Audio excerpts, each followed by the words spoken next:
Oh, the controversy, the controversy, the controversy. Welcome back to WCBI Sunrise. This week on Top 4 and 4, an update on a U.S. representative who was shot during an ambush attack at a baseball park, plus what the Trump administration is considering after North Korea's ballistic missile test, and the meme that was seen by 19 million Twitter users. And that caused a jaw-dropping reaction from journalists across the nation. Your Top 4 and 4 countdown starts right now. Let's start with headline number 4. Police are trying to establish a motive for the deadly ambush of an officer who was shot in a New York Police Department command post vehicle in the Bronx. Police Commissioner James O'Neill says Officer Miasitis Familia was assassinated in an unprovoked attack on cops early Wednesday in the Bronx. Familia had just started her midnight shift in the RV Light Command post when she was shot while writing in her notebook. Police say 34-year-old gunman Alexander Bonds just walked up and shot her in the head through the passenger side window. Officers caught up with and killed Bonds about a block away. He had a violent history and had vented his anger about police in a Facebook video last September. Friends of Familia's say the 48-year-old mother of 3 felt a calling to help her community.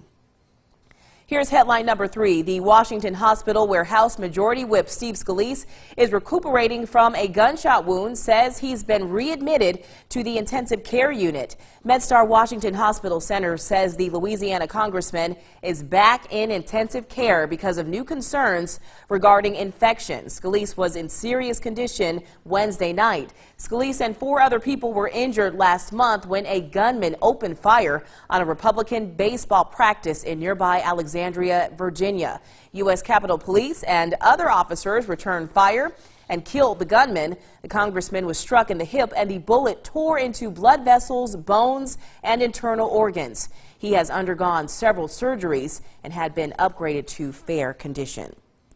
North Korea is our topic for headline number 2. This week, the country launched its first intercontinental ballistic missile that military experts believe could reach Alaska. Having lost patience with China, the Trump administration is studying new steps to starve North Korea of cash for its nuclear program.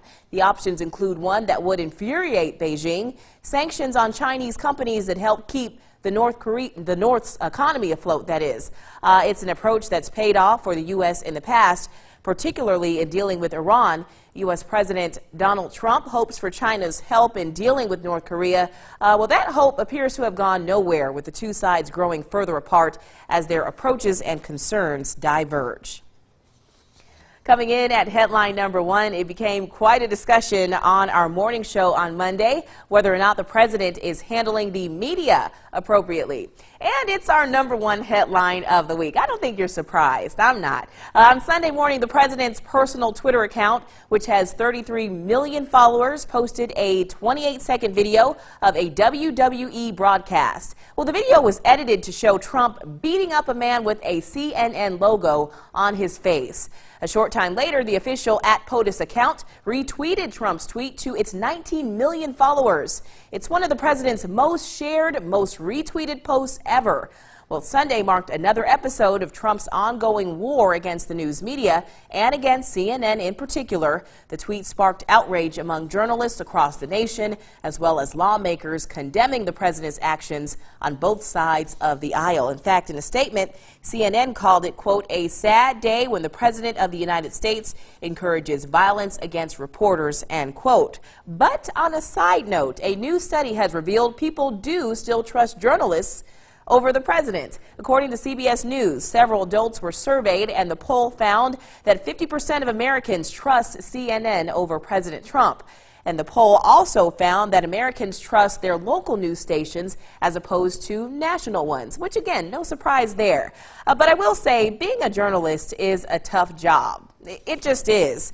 And while I don't have a clever pun or a witty saying to conclude with this Top 4 and 4 segment, I will leave you with a quote from the 3rd president of the U.S., Thomas Jefferson, who once said, quote, our liberty depends on the freedom of the press, and that cannot be limited without being lost. This has been another Top 4 and 4 countdown of the week. More on Sunrise, of course, coming up after the break.